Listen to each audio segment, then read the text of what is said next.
اب یہ سلسلہ حوامیم کی آخری صورت ہے سورۃ الاحقاف۔ بسم اللہ الرحمن الرحیم، حامیم تنزیل الکتاب من اللہ العزیز الحکیم، یہ بیان کر چکا ہوں، بالکل انہی الفاظ سے پچھلی صورت شروع ہوئی ہے۔ ما خلقنا السماوات والارض وما بینہما الا بالحق، وہاں فرمایا تھا کہ ہم نے آسمان اور زمین کھیل کے لیے نہیں بنائے، یہاں اس کو فرمایا ہم نے نہیں پیدا کی آسمان اور زمین اور جو کچھ ان دونوں کے مابین ہے مگر حق کے لیے، حق کے ساتھ۔ یہ ایک مستحکم نظام ہے، یہ پرپسفل کریشن ہے، بغیر کسی مقصد کے نہیں ہے، واجل مسمى، اور ایک اجل معین تک کے لیے۔ والذین کفروا عما انذروا معرضون، اور جن لوگوں نے کفر کیا ہے وہ جس چیز سے انہیں خبردار کیا جا رہا ہے اس سے وہ اعراض کر رہے ہیں۔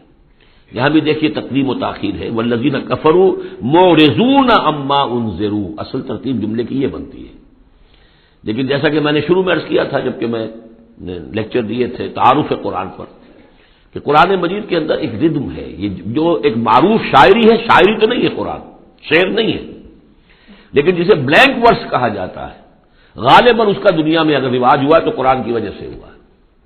قرآن بلینک ورس میں ہے، اس میں ردم ہے، ایک فلو ہے، اور اس ردم کی وجہ سے پھر جملوں کے اندر تقدیم و تاخیر ہو جاتی ہے تاکہ وہ جو اس کا ایک صوتی آہنگ ہے وہ برقرار رہے۔ قل ارأیتم ما تدعون من دون اللہ ارونی ماذا خلقوا من الارض، اے نبی ان سے کہیے جن چیزوں کو تم پوچھتے ہو اور پکارتے ہو اللہ کے سوا، ذرا مجھے دکھاؤ انہوں نے کیا چیزیں پیدا کی ہیں زمین میں، ام لہم شرک فی السماوات، یا ان کے لیے کوئی اور شریکہ ہے آسمانوں میں،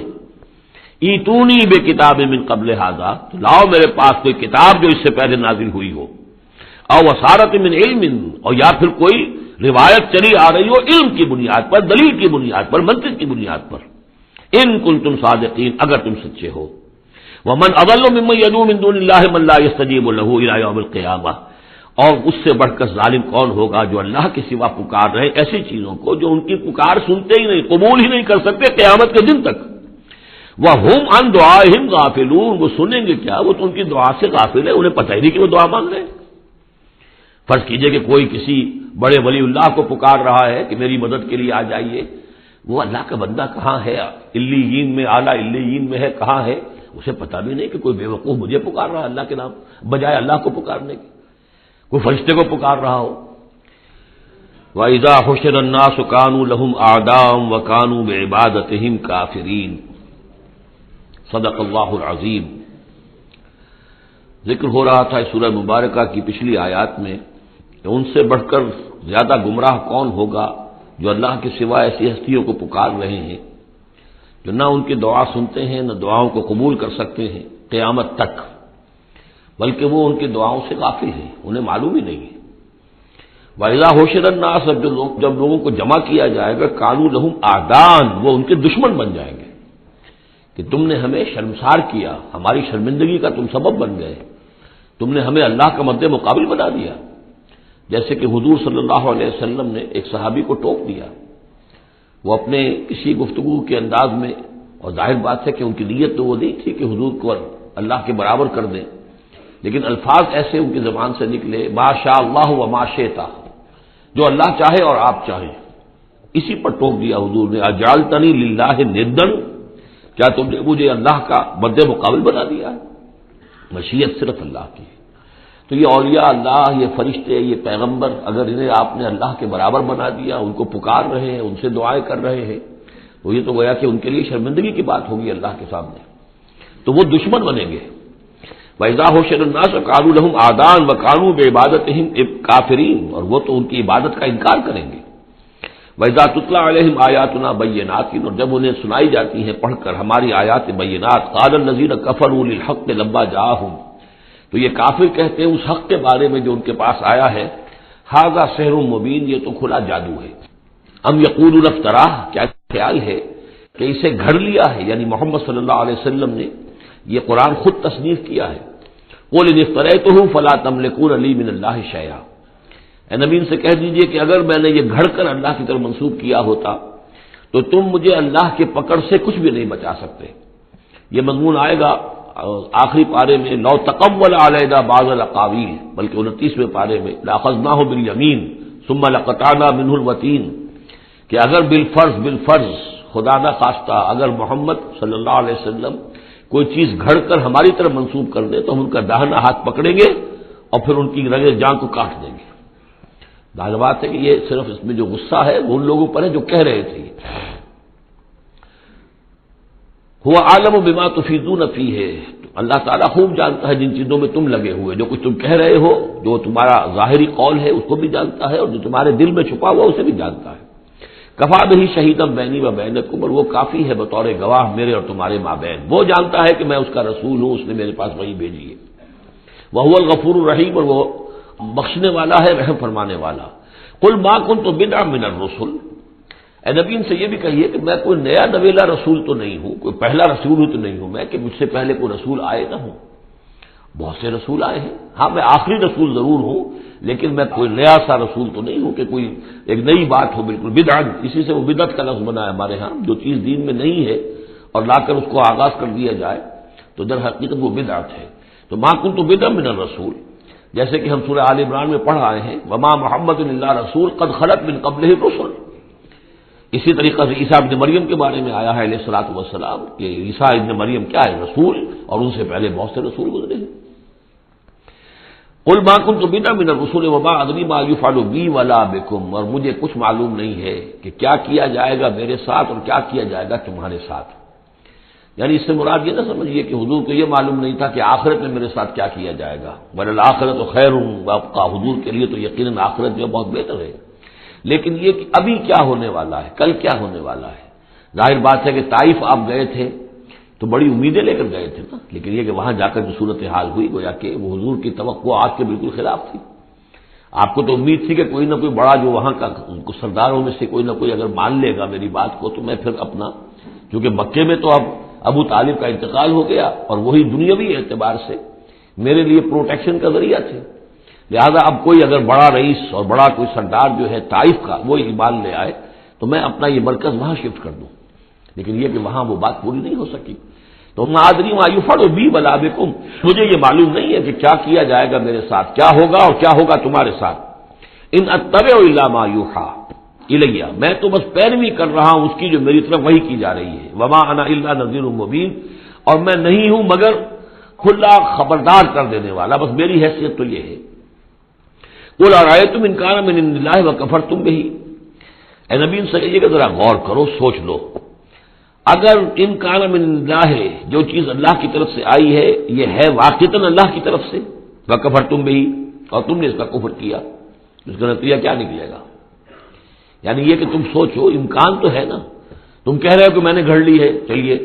حالانکہ دل میں تم جانتے ہو کہ یہ گھڑی بھی کتاب نہیں ہے، اگر گھڑی بھی کتاب ہوتی، انسان کی تصنیف ہوتی تو تم بھی اس کا مقابلہ کرتے، تمہیں چیلنج دیا گیا ہے کہ اس جیسی کتاب بنا لاؤ، اس جیسی ایک صورت ہی بنا لاؤ، تو تمہارے دل میں وہ بات نہیں ہے، لیکن سوچ لو ذرا کہ اگر یہ شے واقعتاً اللہ کی طرف سے ہے، قل ارأیتم ان کان من عند اللہ وکفرتم بہ، اور تم نے اس کا انکار کر دیا، وشہد شاہد من بنی اسرائیل علی مثلہ، اور گواہی دے چکا ہے ایک گواہ بنی اسرائیل میں سے ایک ایسی ہی کتاب کی۔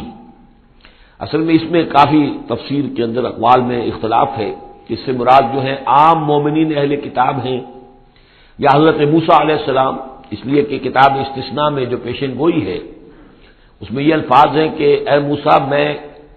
ان کے بھائیوں میں سے تیرے مصر ایک پیغمبر اٹھاؤں گا۔ کتاب استثناء کے 18ویں باب کی 18 اور 19ویں آیات ہیں یہ تورات کی، جو عہد نامہ قدیم ہے اس میں، تو گویا کہ مثل ہی، یعنی حضرت موسیٰ کی طرح کے محمد ہے، حضرت محمد کی طرح کے موسیٰ ہیں علیہ الصلوۃ والسلام، کیونکہ صاحب شریعت رسول ہے حضرت موسیٰ علیہ السلام۔ حضرت عیسیٰ صاحب شریعت نہیں ہے، صاحب کتاب ہے، انجیل دی گئی ہے، انجیل میں شریعت نہیں ہے، انجیل میں حکمت ہے، کل ہم پڑھ چکے ہیں جئتکم بالحکمہ، میں تمہارے پاس حکمت لے کر آیا۔ شریعت، قانون، یہ در حقیقت تورات میں تھی، حضرت موسیٰ علیہ السلام کو دی گئی، اور یا پھر محمد الرسول اللہ صلی اللہ علیہ وسلم کو قرآن دیا گیا اور یہ آخری اور کامل شریعت دی گئی۔ فآمنوا واستكبرتم، تو وہ تو ایمان لے آئے اور تم استکبار کر رہے ہو، یعنی یہود میں سے تو بہت سے علماء ایسے بھی تھے، بہت زیادہ نہیں لیکن تھے، عبداللہ ابن سلام رضی اللہ تعالیٰ عنہ بہت اہم ان کے علماء میں سے تھے، وہ ایمان لائے ہیں، تو وہ تو ایمان لے آئے، فاستکبرتم، اور تم استکبار میں اور گھمنڈ میں پڑے ہوئے ہو۔ ان اللہ لا یہدی القوم الظالمین، اللہ ظالموں کو ہدایت نہیں دیتا۔ وقال الذین کفروا للذین آمنوا لو کان خیرا ما سبقونا الیہ، اور کہا ان لوگوں نے جنہوں نے کفر کی روش اختیار کی ان لوگوں کے بارے میں جو ایمان لائے، کیونکہ ان میں سے زیادہ تر جو حضور کے آس پاس ہوتے تھے، اس لیے کہ بہرحال ان میں بڑے بڑے لوگ بھی تھے جو ایمان لائے تھے حضور پر، حضرت عثمان ابن عفان بھی تھے، بڑے بڑے گھرانے کے فرد تھے، عبد الرحمن ابن عوف بھی تھے، وہ بھی کوئی غرباء اور فقراء میں سے تو نہیں تھے، طلحہ اور زبیر بھی تھے تو وہ بھی بڑے اونچے خاندانوں سے تھے، لیکن یہ کہ عام طور پر حضور کے آس پاس جو ہوتے ہیں یہ لوگ اپنے اپنے کاموں کے اندر بھی مصروف ہوتے تھے، لیکن جو غرباء تھے وہ حضور کے ارد گرد زیادہ موجود رہتے تھے، اور یہ بات بار بار آ چکی ہے حضرت نور کے بیان میں بھی اور پھر حضور کے بارے میں بھی کہ اے محمد تمہارے گرد تو ہم بیٹھے ہوتے ہیں ہمارے کمی کاری لوگ، بڑے گھٹیا لوگ، ہمارے پست طبقات کے لوگ جو ہیں، کوئی غلام ہے ہمارا، کوئی اور یہاں پہ محنت مزدوری کرنے والا ہے، تو ہمارے شایان شان نہیں ہے کہ ہم آپ کے پاس آ کر بیٹھیں، یعنی ذرا ان کو اپنے سے دور کرو، جس پر کہ اللہ تعالیٰ نے کئی مرتبہ یہ فرمایا کہ اے نبی آپ ان کی بات پر نہ جائیے، اور کہیں ان اہل ایمان کو کہ جو صبح و شام اللہ کو پکارتے ہیں اور اللہ کی رضا جوئی میں لگے ہوئے ہیں، ان کو کہیں آپ اپنے سے دور نہ کر دیں، اگر ایسا آپ کریں گے تو یہ ظلم ہو جائے گا۔ لیکن بہرحال ان کا کہنا یہ تھا کہ اگر یہ لوگ جو ہیں اگر واقعتاً یہ خیر ہوتا، لو کانا خیرن ما سبقونا،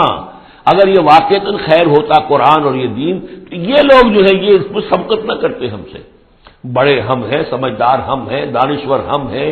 ایلیٹ آف دی سوسائٹی ہم ہیں، تو ہم نے تو پیش قدمی کی نہیں ہے، لیکن یہ لوگ پیش قدمی کر رہے ہیں، تو اس کا مطلب ہے کہ یہ بات بھی گھٹیا ہی ہے جو تم پیش کر رہے ہو، جس کو گھٹیا قسم کے لوگ قبول کر رہے ہیں۔ یہ طنز ہے اس میں چھپا ہوا۔ وقال الذین کفروا للذین آمنوا لو کان خیرا ما سبقونا وَإِذْ لَمْ يَهْتَدُوا بِهِ فَسَيَقُولُونَ هَذَا إِفْكٌ قَدِيمٌ، اور جب یہ اس قرآن کے ذریعے سے ہدایت نہیں پا رہے تو کہتے ہیں کہ یہ تو گھڑی ہوئی چیز ہے، افک ہے، پرانی ہے۔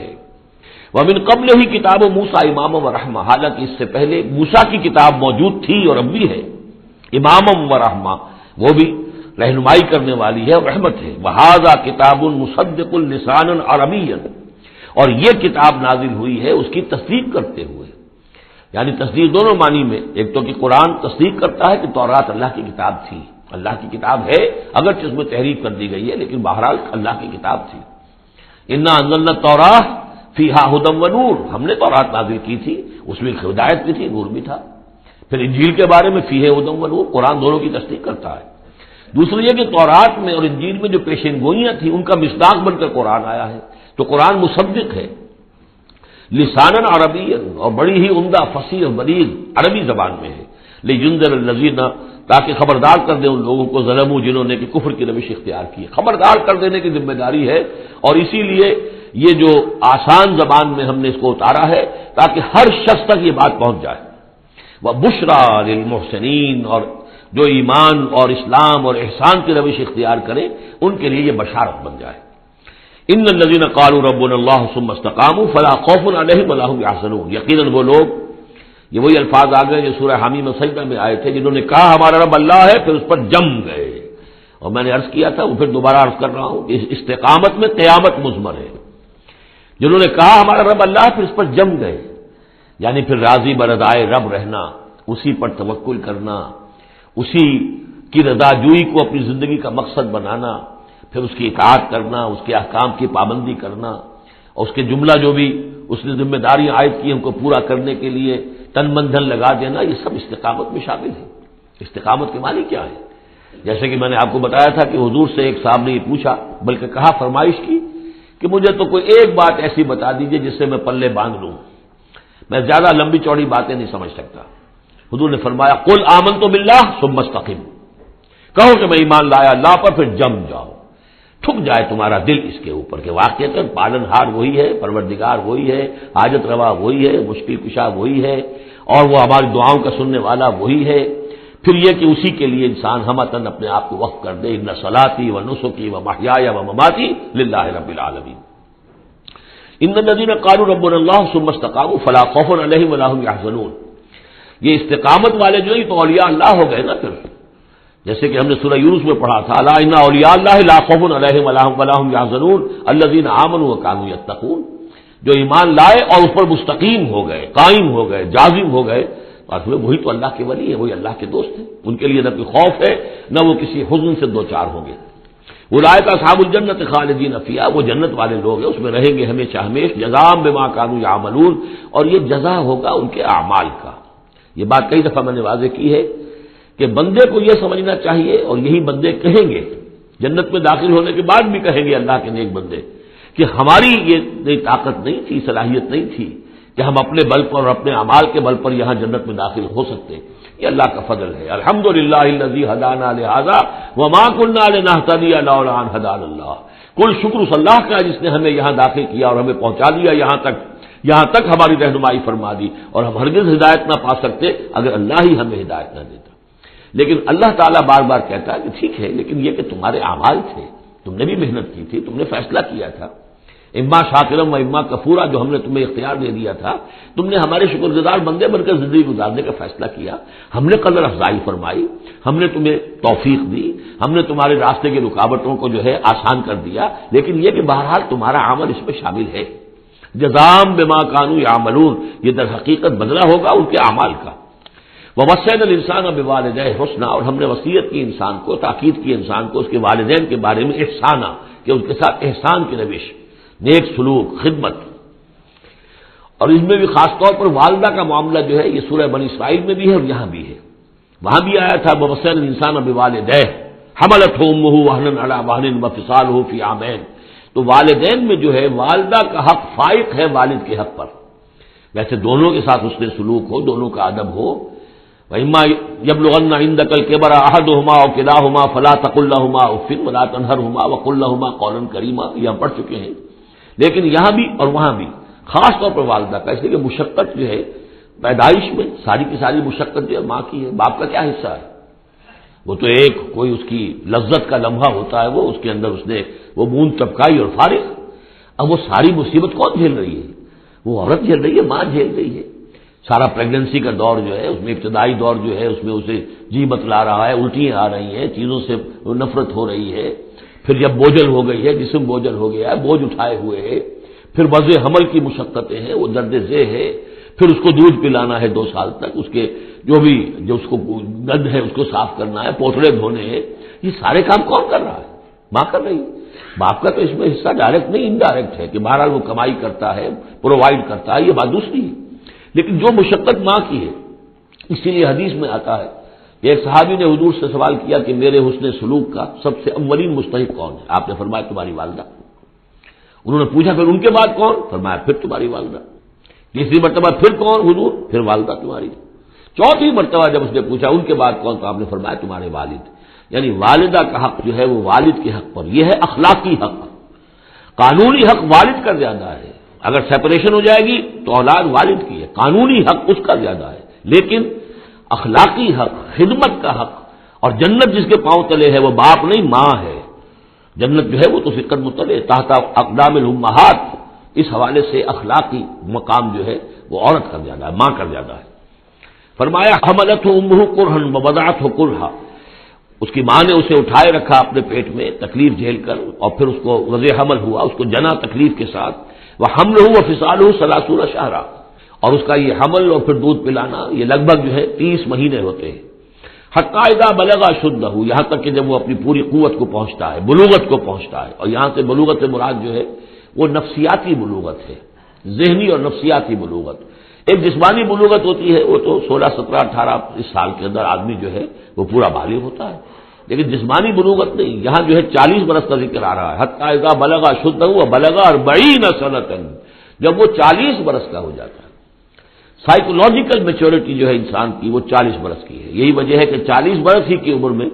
جو بھی نبوت جو ہے وہ ملتی تھی، حضور کو بھی 40 برس کی۔ فلما بلغ 40 سنۃ حبب الیہ الخلاء فکان یخلو بغار حراء، ایک حدیث ہے بڑی پیاری جس کی راویہ ہیں ام المومنین حضرت عائشہ صدیقہ رضی اللہ تعالیٰ عنہ، جس میں فرمایا انہوں نے کہ حضور نے مجھے بتایا کہ جب میری عمر 40 برس کے قریب ہوئی تو مجھے خلوت گزینی محبوب ہو گئی، تنہائی میں بیٹھ کر، اور پھر آپ جا کر کئی دن کئی راتیں جو ہے غار حرا میں آپ تنہا رہتے تھے، خلوت گزینی، پھر وہیں پر وہی کا آغاز ہوا ہے۔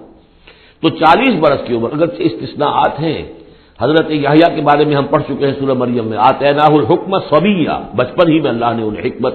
عطا فرما دی، اور ان کو جو بھی وہ میچورٹی ہے اللہ نے بہت ابتدائی عمر میں عطا فرما دی۔ حضرت عیسیٰ کا معاملہ بھی ایسا ہی ہے، لیکن عام قاعدہ قانون وہی ہے 40 برس کا۔ حتی اذا بلغ اشدہ وبلغ 40 سنة قال رب اوزعنی ان اشکر نعمتک التي انعمت علی وعلی والدی، تو وہ کہتا ہے کہ میرے پروردگار میری قسمت یہ بنا دے، یہ میرا نصیب فرما دے، مجھے اس کی توفیق دے کہ میں شکر ادا کر سکوں تیرے انعامات کا جو مجھ پر ہوئے اور میرے والدین پر ہوئے، وان اعمل صالحا ترضاہ، اور یہ کہ میں ایسے عمل کروں اچھے جو تجھے پسند آئے، جنہیں تو پسند کرے، واصلح لی فی ذریتی، اور پھر یہ کہ میرے لیے میری اولاد میں بھی بہتری پیدا کر دے۔ ایک تو یہ ہوتا ہے کہ اصلح لی ذریتی، میری اولاد کی اصلاح کر دے، انہیں صالح بنا دے، لیکن یہاں پہ انداز جو ہے ذرا دیکھیے، اصلح لی فی ذریتی، اس لیے کہ اولاد صالح ہوگی تو اس کا فائدہ مجھے بھی پہنچے گا، اس لیے کہ اگر اولاد جو ہے وہ صالح ہے اور نیک ہے تو اس سے یقیناً انسان جو ہے وہ دعائیں کریں گے، استغفار کریں گے، اور ان کے جو اعمال صالحہ ہیں، چونکہ باپ نے کوئی تربیت اچھی دی تھی تو ان کے اعمال صالحہ سے بھی اس کے اپنے حساب کے اندر بھی اندراج ہوتا رہے گا نیکیوں کا۔ تو اصلح لی فی ذریتی، میری ذریت میں، میری نسل میں میرے لیے اصلاح فرما دے، یعنی ان کی اصلاح فرما جس سے کہ خود مجھے بھی فائدہ پہنچے۔ اسی بالکل یہی مفہوم ہے کہ جو ہم نے سورہ الفرقان میں پڑھا ہے، وجعلنا للمتقین اماما، مراد یہ کہ ہماری اولاد کو متقی بنا، ہم از خود ان کے آگے چلنے والے ہیں، ان کے امام ہیں، وہ ہمارے فالوورز ہیں، ہمارے پیچھے چلنے والے ہیں، اور قیامت میں ایسا ہوگا حشر میں آدمی اٹھیں گے اور ان کے پیچھے ان کی نسلیں چلی آ رہی ہیں، تو ہمارے پیچھے آنے والے ہیں وہ نیک ہوں، متقی ہوں۔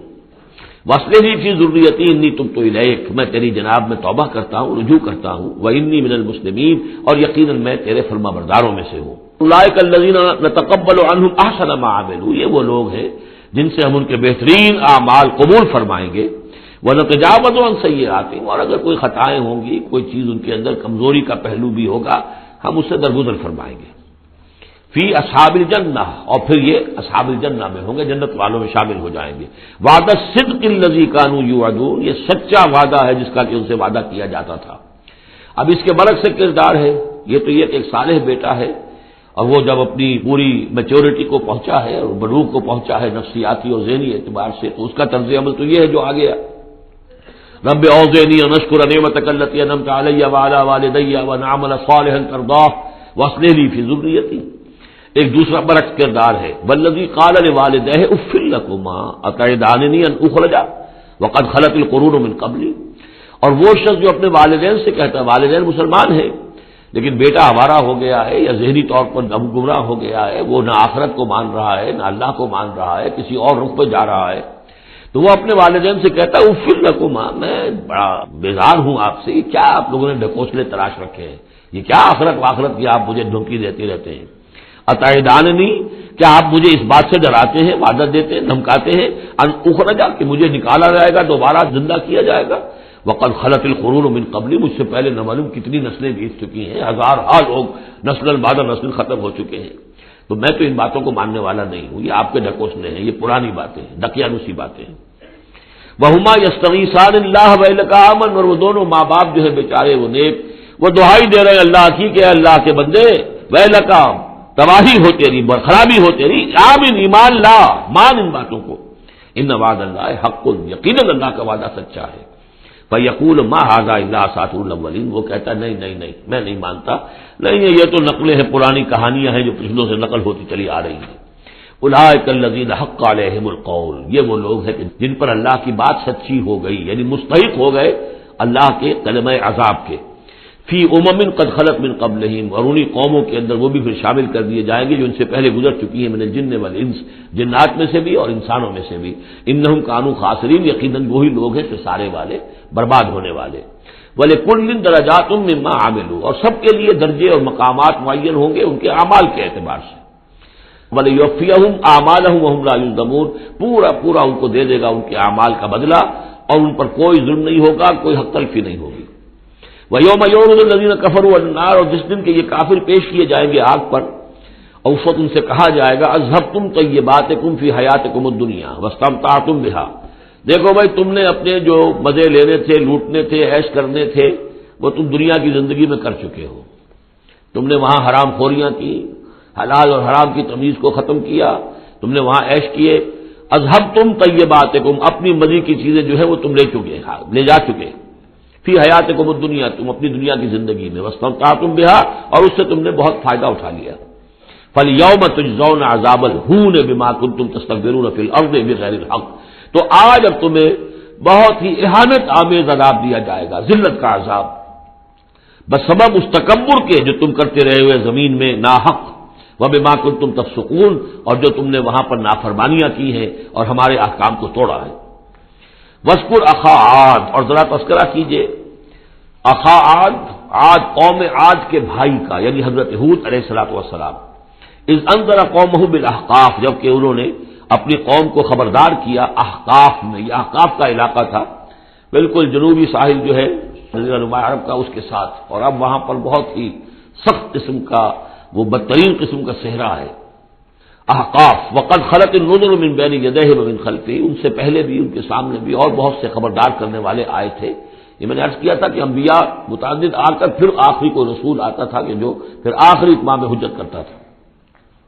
اللہ تعبدوا الا اللہ، انہوں نے یہی دعوت دی تھی کہ مت پوجو کسی کو سوائے اللہ کے. انی اخاف علیکم عذاب یوم عظیم، مجھے اندیشہ ہے تمہارے اوپر، تمہارے بارے میں کہ ایک بڑے دن کا عذاب تم پر آئے گا. قالوا اجئتنا لتافکنا عن آلہتنا، انہوں نے کہا کہ کیا تم اس لیے آئے ہو اے ہود کہ تم ہمیں اپنے معبودوں سے برگشتہ کر دو. فاتنا بما تعدنا ان کنت من الصادقین، تو اگر تم سچے ہو تو جس عذاب کی دھمکی ہمیں دے رہے وہ لے آؤ. قال انما العلم عند اللہ، انہوں نے کہا کہ اس کا علم تو اللہ کے پاس ہے، کل علم اللہ کے پاس ہے. وہ عذاب آئے گا، کب آئے گا، کس صورت میں آئے گا، میں نہیں جانتا، وہ اللہ جانتا ہے. وَأُبَلِّغُكُم مَّا أُرْسِلْتُ بِهِ، اور میں تو تمہیں پہنچا رہا ہوں وہ جو اس نے مجھے دے کر بھیجا ہے، جو پیغام اس نے دیا میں پہنچا رہا ہوں. میرا کام انذار ہے، ابلاغ ہے، پہنچا دینا ہے، واضح کر دینا ہے. وَلَٰكِنِّي أَرَاكُمْ قَوْمًا تَجْهَلُونَ، لیکن میں دیکھ رہا ہوں کہ تم نے بہت جہالت کی روش اختیار کر لی ہے، بجائے اس کے کہ میری بات پر غور کرو، دیکھو، سوچو، دل میں اترے تو اسے قبول کرو. تم نے تو گویا کہ ادھار کھائے بیٹھے ہو اس کی نفی پر اور اس کو نہ ماننے پر، تو تم جہالت پر اتر آئے ہو. فلما رآہ عارضا مستقبل اودیتہم، تو عذاب الہی جب آیا، اس کے آثار جب آئے تو وہ ایک ایسی صورت میں تھے کہ جو ہے کہ بادل آ رہے ہیں. تو جب دیکھا انہوں نے اس کو، یعنی عذاب کو، رآہ ہو، یہ وہ عذاب کے لیے ضمیر ہے، عارضا کہ اس کو ہم نے ایک ابر کی صورت میں بھیجا، مستقبل اودیتہم، جو ان کی وادیوں کی طرف چلا آ رہا تھا، سامنے آ رہا تھا. قالوا هذا عارض ممطرنا، یہ تو بادل آ گئے، ابر ہے، اب بارش ہوگی، جلتھل ہو جائیں گے، مطر آ رہی ہے. بل هو ما استعجلتم به، نہیں، یہ تو وہ شے جس کی تم نے جلدی مچائی تھی کہ لے آؤ عذاب اگر لا سکتے ہو. ریح فیہا عذاب علیم، وہ ایک جھکڑ تھا جس کے بارے میں آئے گا سورۃ الحاقہ میں کہ سخر علیہم سبع لیال و ثمانیۃ ایام، 7 رات اور 8 دن مسلسل وہ جھکڑ چلا ہے. ریح فیہا عذاب علیم، وہ جھکڑ ہے جس میں بہت بڑا عذاب ہے. تدمر کل شیء بامر ربھا، وہ ہر شے کو اپنے رب کے حکم سے اٹھا کر پٹکتی تھی. وہ ہوا جو ہے اٹھاتی تھی اور پٹکتی تھی. تدمر، جیسے کسی درخت کی جڑ سے اکھاڑا جائے پھر پھینک دیا جائے. اور وہ چونکہ تھے بھی بڑے طویل القامت لوگ، بڑے بڑے ستونوں کی طرح پھر پڑے تھے، آجاد النخل خاویہ، جیسے کہ وہ کھجوروں کے تنے پڑے ہوئے ہیں زمین کے اوپر. تدبر کل شیء بامر ربھا فاصبحوا لا یری الا مساکنہم، پھر وہ ایسے ہو گئے کہ اب کچھ نظر نہیں آ رہا تھا سوائے ان کے مسکنوں کے. ان کے گھر نظر آ رہے ہیں، ان کی حویلیاں، ان کی بلڈنگیں، لیکن وہاں اس میں بسنے والا اب کوئی نظر نہیں آ رہا. کذالک نجزی القوم المجرمین، اسی طرح ہم بدلہ دیا کرتے ہیں مجرموں کی قوم کو. وَلَقَدْ مَكَّنَّاهُمْ فِي مَاءٍ مَّكَّنَّاكُمْ فِيهِ، اب یہاں قریش سے، مکے والوں سے خطاب ہو رہا ہے. ان کو ہم نے جو تمکن عطا کیا تھا زمین میں، جو مال و اسباب دیا تھا، جو طاقت دی تھی، فی ماء مکّناکم فیہ، اس میں اتنا تمکن تمہیں ہم نے نہیں دیا، اتنی طاقت تمہارے پاس نہیں ہے. ان کی تہذیب، جیسا کہ میں عرض کر چکا ہوں، وہ شداد کا جو شہر تھا، اب اس کے جو ہے باقیات وہ نظر آ چکے ہیں سیٹلائٹس کے ذریعے سے کہ زمین کے نیچے جو ہے بہت گہرے وہ موجود ہیں، جو ان کے اوپر عذاب آیا اور اس کے اوپر، لیکن وہ دبے ہوئے موجود ہیں. اس کے بڑے بڑے جو ہے ستون جو بنائے تھے انہوں نے، غالباً 30 بڑے بڑے ان کی فصیل کے ساتھ جو ہے پلرز ہیں جن کو گن لیا گیا ہے، اب وہ موجود ہیں. یہ ساری نشانیاں اب ایک ایک کر کے ظاہر ہوں گی. وَلَقَدْ مَكَّنَّاهُمْ فِي مَاءٍ مَّكَّنَّاكُمْ فِيهِ، ہم نے وہ چیزیں انہیں دی تھی کہ جو اے قریش تمہیں نہیں دی، ہم نے ان کو، تمہیں وہ تمکن نہیں دیا. وَجَعَلْنَا لَهُمْ سَمْعًا وَأَبْصَارًا وَأَفْئِدَةً، ہم نے ان کے لیے بھی، ہم نے انہیں سماعت کان بھی دیے تھے، وابصارن آنکھیں بھی دی تھی، افئدہ بھی دیے تھے، دل اور عقل بھی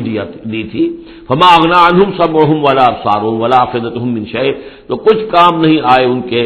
نہ تو ان کی سماعت، ان کی بصارت، نہ ان کے دل یا عقلیں من کسی شے میں انہیں نہیں بچا سکے. اذ کانوا یجحدون بآیات اللہ، جبکہ وہ انکار کرتے رہے اللہ کی آیات کا. وحاق بہم ما کانوا بہ یستہزئون، اور ان کو گھیر لیا اور ان پر الٹ پڑی وہی چیزیں جن کا کہ وہ مذاق اڑایا کرتے تھے. وَلَقَدْ أَهْلَكْنَا مَا حَوْلَكُم مِّنَ الْقُرَىٰ، اور ہم نے تو ہلاک کیا ہے بہت سی بستیوں کو جو تمہارے ہی ارد گرد آباد تھیں. میں وہ نقشہ بنا کے بھی آپ کو دکھا چکا ہوں کہ یہ تمام جو احقاف یہ گویا کہ مکے کے جنوب مشرق میں تھے. سمود کا علاقہ جو ہے مکے کے شمال میں تھا.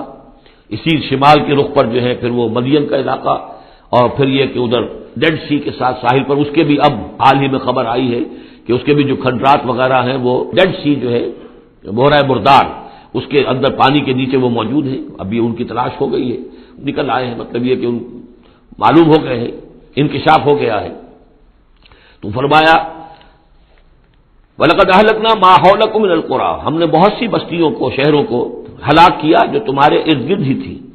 وَصَرَّفْنَا الْآيَاتِ لَعَلَّهُمْ يَرْجِعُونَ، اور اسی طرح ہم نے پھیر پھیر کر ان کو یہ آیات اپنی سنائی ہے تاکہ وہ رجوع کریں، پلٹیں، لوٹیں. فَلَوْلَا نَصَرَهُمُ الَّذِينَ اتَّخَذُوا مِن دُونِ اللَّهِ قُرْبَانًا آلِهَةً، تو کیوں نہ مدد کی ان ہستیوں نے جنہیں انہوں نے اللہ کے سوا سمجھا تھا کہ یہ معبود ہیں جو اللہ سے ہمیں قریب کر دیں گے، اس کا ذریعہ بن جائیں گے. بل ضلوا عنہم، جب وہ عذاب کا وقت آیا وہ سب گم ہو گئے، ہوا ہو گئے، خواب تھا جو کچھ کو دیکھا، جو سنا افسانہ تھا.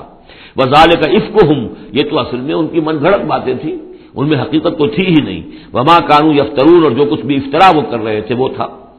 وَإِذْ صَرَفْنَا، اب وہ واقعہ آ رہا ہے جس کا میں نے آج شروع میں تذکرہ کیا تھا. اور حضور صلی اللہ علیہ وسلم، اور یہ واقعہ جو ہے جبکہ حضور گئے تھے طائف، اور طائف سے جب واپس آ رہے تھے تو آپ نے نخلا، ایک مقام ہے وادی نخلا، اس میں چند دن قیام کیا مکے جانے سے پہلے. اور چونکہ دل گرفتہ تو بہت تھی جب آپ طائف سے واپس آئے ہیں، طائف میں جو کچھ بیتی تھی وہ آپ کو معلوم ہے. بہرحال وہاں آپ فجر کے وقت ایک روز نماز فجر کی پڑھ رہے تھے اور قرآن مجید پڑھ رہے تھے. اس میں قرآن الفجر ہم پڑھ آئے ہیں، اور فجر کی نماز میں طویل قرات ہوتی ہے. تو ایک امام، ایک مقتدی. امام تھے حضور صلی اللہ علیہ وسلم، اور مقتدی تھے حضرت زید بن حارثہ، آپ کے منہ بولے بیٹے، آپ کے آزاد شدہ غلام. اس وقت یہ ہے کہ وہاں سے گزر ہوا کچھ جنوں کی ایک جماعت کا، وہ ٹھہر گئے، چھٹک کر کھڑے ہوئے، اور وہ سنتے رہے. قرآن حضور پڑھ رہے ہیں، وہ سن رہے ہیں. تو اس پر وہ ایمان لائے، اور پھر جا کر اپنی قوم میں انہوں نے فوراً تبلیغ شروع کر دی. تو یہ بات ہمارے لیے بڑی عبرت کی بات ہے کہ جنات کی ایک جماعت نے ایک ہی دفعہ قرآن سنا، ایمان بھی لے آئے، اور فوراً مبلغ بن گئے اس کے. لیکن ہم جو ہے سنتے ہیں اور ایک کان سے سن کر دوسرے کان سے نکال دیتے ہیں، ہماری زندگی میں کوئی تبدیلی نہیں آتی. تو بڑا قابل غور ہے یہ مقام قرآن مجید کا.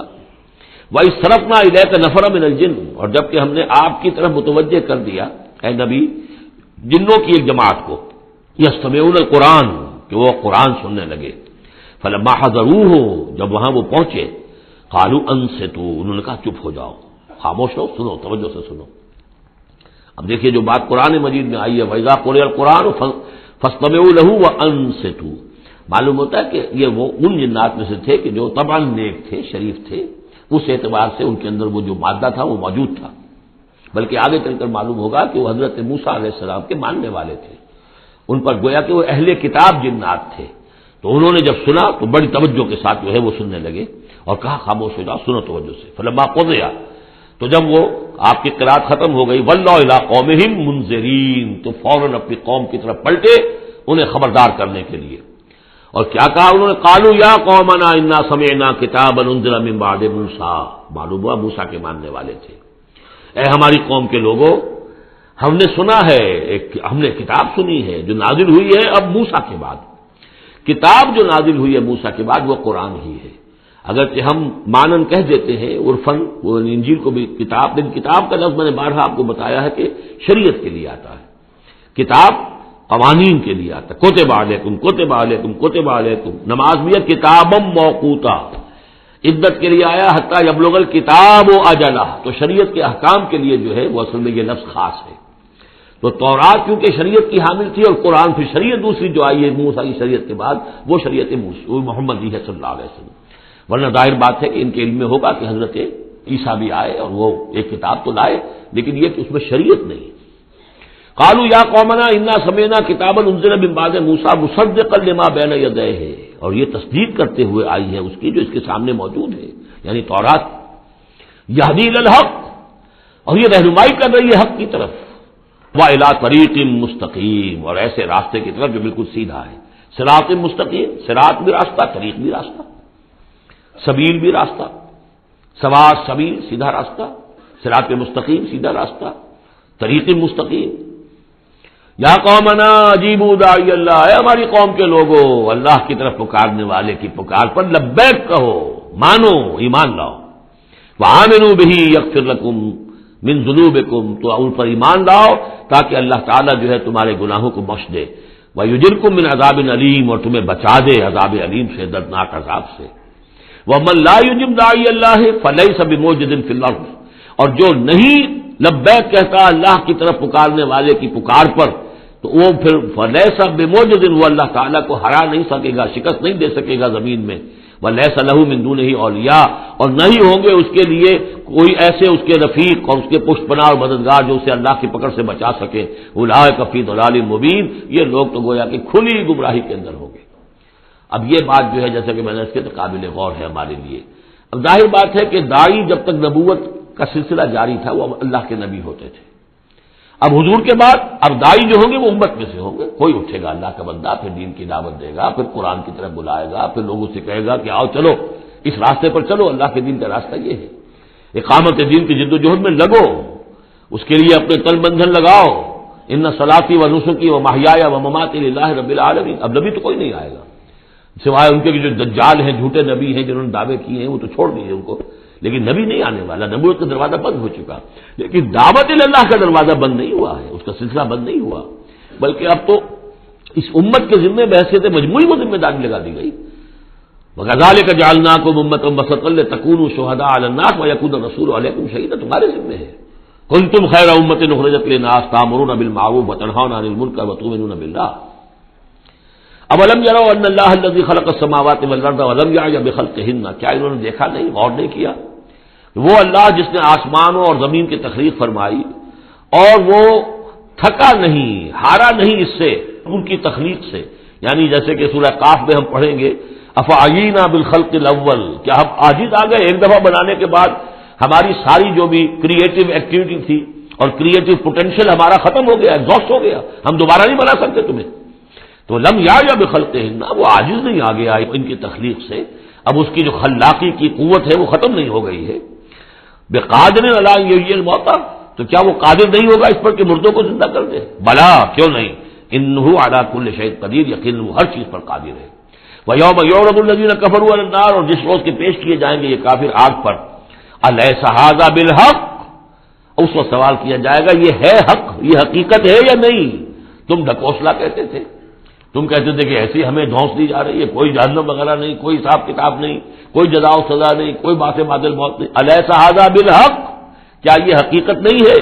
قالوا بلا وربنا، وہ کہیں گے کیوں نہیں، ہمارے پروردگار تیری قسم یہ حق ہے۔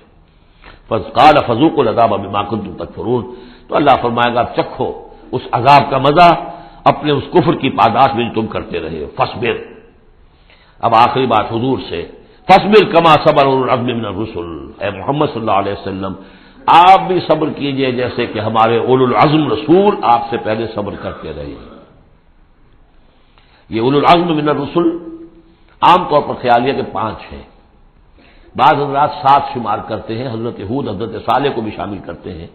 لیکن 5 پر چونکہ اسی سلسلہ سور کی صورت ہے سورہ شورى جس میں 5 کا ذکر ہے۔ شرع لکم من الدین ما وصى به نوحا والذی اوحینا الیک وما وصینا به ابراہیم وموسیٰ وعیسیٰ، حضرت نوح، حضرت ابراہیم، حضرت موسیٰ، حضرت عیسیٰ اور حضرت محمد صلی اللہ علیہ وسلم علیہ الصلوۃ والسلام، یہ اولو العزم من الرسل ہیں۔ اور اس میں جو یوں سمجھیے کہ عزم اور صبر کا معاملہ جو ہے اس میں ایک اعتبار سے حضرت نوح سب سے آگے ہے، 950 برس تک جو ہے انہیں صبر کرنا پڑا، فلبث فیہم 1000 سنۃ الا 50 عاما۔ اور ایک ذاتی تکلیف اس میں حضرت ایوب علیہ الصلوۃ والسلام، ان کو جو کوفت، ذاتی تکلیف، بیماری، نہایت ہی تکلیف دہ بیماری، تو اس میں ان کا صبر ایوب اس اعتبار سے مشہور ہے۔ فاصبر کما صبر اولو العزم من الرسل، صبر کیجئے جیسے کہ ہمارے اولو العزم پیغمبر صبر کرتے رہے، ولا تستعجل لهم، اور ان کے لیے جلدی نہ کیجئے۔ کیا مطلب؟ یہ خیال جو کبھی شاید حضور کے دل میں بھی آ جاتا ہو، لیکن یہ کہ دوسرے مسلمانوں کے دلوں میں آنا تو بالکل قرین قیاس ہے کہ اللہ تعالیٰ ان کو پکڑتا کیوں نہیں؟ یہ کس طریقے سے بلال کو کیسے مار رہا ہے یہ امیہ ابن خلف، اللہ تعالیٰ اس کا ہاتھ چھل کیوں نہیں کر دیتا؟ وہ تو علی کل شیء قدیر ہے، اور اس قوم کو کب تک یہ مہلت دی جائے گی؟ کیوں نہیں ان پر عذاب آ جاتا جیسے کہ عذاب آیا تھا پچھلی قوموں کے اوپر؟ فرمایا نہیں، ولا تستعجل۔ پچھلی سورت بھی اسی پر ختم ہوئی تھی کہ اے نبی اہل ایمان سے یہ کہیے کہ ذرا ان کو ابھی معاف کریں، ابھی ان کو کچھ عرصے کے لیے، کیونکہ جو ہمارا ابھی فیصلہ جو ہے وہ یہ ہے کہ ابھی وہ وقت عذاب کا نہیں آیا ہے، تو ابھی یہ ذرا درگزر کرتے رہیں۔ وہی بات یہاں خاص طور پر واحد کے صیغے میں خطاب کر کے حضور سے کہی جا رہی ہے، فاصبر کما صبر اولو العزم من الرسل ولا تستعجل لهم، ان کے لیے جلدی نہ کیجیے۔ کانہم یوم یرون ما یوعدون، جس دن کے یہ دیکھیں گے اس عذاب کو، جب عذاب آئے گا تو ایسے محسوس کریں گے لم یلبسوا الا ساعۃ من نہار، کہ نہیں رہے تھے مگر دن کی کسی ایک حصے میں، ایک گھڑی دن کی صرف۔ بلاغ یہ ہے پہنچا دینا، ھذا بلاغ، لیکن ھذا یہاں پر محذوف ہو گیا، ھذا بلاغ، بلاغ یہ پہنچا دینا ہے۔ فہل یہلک الا القوم الفاسقون، تو ہلاک تو وہی کیے جائیں گے، کون ہلاک کیا جائے گا سوائے ان کے کہ جو نافرمان لوگ تھے۔ یہاں یہ جو 8 سورتوں کا ایک سلسلہ چلا آ رہا تھا وہ بھی ختم ہوا، اور یہ کہ جو 5واں جو گروپ ہے مکی اور مدنی صورتوں کا، ان میں سے جو مکیات کا سلسلہ ہے وہ ختم ہو گیا، اور یہ 13 صورتیں ہیں، سورہ سبا، فاطر، پھر یاسین، پھر صافات، پھر صاد، اور پھر یہ 8 صورتیں، سورہ زمر، اور پھر مومن، اور پھر حامیم سجدہ، اور شورا، اور زخرف، اور دخان، اور جاسیہ، اور احقاف۔ یہ صورتیں ہیں کہ جہاں مکیات ہیں۔ اب اس کے ساتھ 3 مدنیات ہیں۔ یہ 3 جو مدنیات ہیں ان میں سے 2 صورتیں تو بڑی ہم وزن ہیں اور جوڑے کی شکل میں ہیں، لیکن ایک صورت جو ہے اگرچہ بہت جامع صورت ہے قرآن حکیم کی وہ، لیکن اس کو ہم کہہ سکتے ہیں مضمون کے اعتبار سے کہ وہ سورہ فتح کا ایک ضمیمہ ہے۔ اگرچہ اسلامی ریاست کے اصول، اسلامی معاشرے کے لیے بنیادی ہدایات کے اعتبار سے قرآن حکیم کی اہم ترین، جامع ترین صورت ہے۔ 18 آیات میں اللہ تعالیٰ نے یوں سمجھیے کہ سورہ نساء، سورہ مائدہ میں جو اصول دیے ہیں اسلامی معاشرے کے اور اسلامی ریاست کے، ان کا لب لباب اور خلاصہ 18 آیات میں ہے سورہ حجرات کی۔ بارک اللہ لی و لکم فی القرآن العظیم ونفعنی وإیاکم بالآیات والذکر الحکیم۔